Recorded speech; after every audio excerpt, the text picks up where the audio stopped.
আসসালামু আলাইকুম বন্ধুরা, আজ এই ভিডিওতে দেখাবো কিভাবে ফ্রান্সের ভিসা চেক করা যায়। তো অনেকে বলে যে ফ্রান্স ভিসা আসলে চেক করা যায় না। হ্যাঁ, ফ্রান্স ভিসা ট্র্যাকিং করা অর্থাৎ ভিসা স্ট্যাটাস চেক করা যায়, এবং এই লিংকটা আমি আমার ডেসক্রিপশন বক্সে দিয়ে দেবো। সেখান থেকে আপনারা চাইলে নিজের স্মার্টফোন অথবা কম্পিউটার দিয়েই চেক করতে পারবেন, অথবা আপনারা যদি গুগলে লেখেন how to check France visa status, এখানে গেলে প্রথমে যে ওয়েবসাইটটি আসবে সেখানে ক্লিক করবেন, track your application status France visa.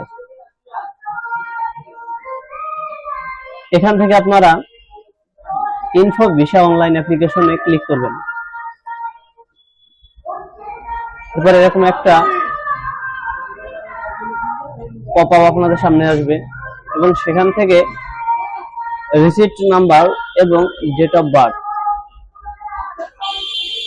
Check, এরকম একটা ডকুমেন্টের উপরে আপনার রিসিপ্ট নাম্বার এবং ডেট অফ বার্থ থাকবে। সেখান থেকে যদি আপনারা চেক করেন, যেমন রিসিপ্ট নাম্বারটি দিয়ে দিলাম,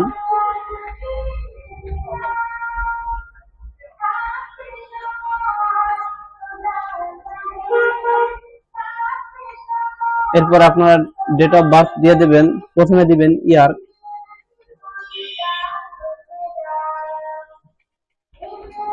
এরপর দিবেন মাস,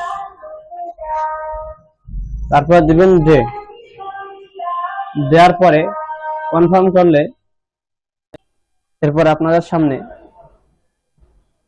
ডেট অফ বার্থ ও রিসিপ্ট নাম্বার দেওয়ার পরে ট্র্যাক ইউর অ্যাপ্লিকেশন স্ট্যাটাস দেখাবে।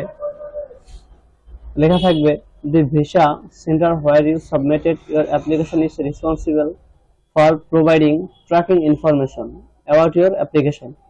However, this center cannot tell you whether your application was successful or not. You have submitted your application consulate or embassy visa processing department, এরকম একটা link show করবে, এখানে click করবে। ধন্যবাদ।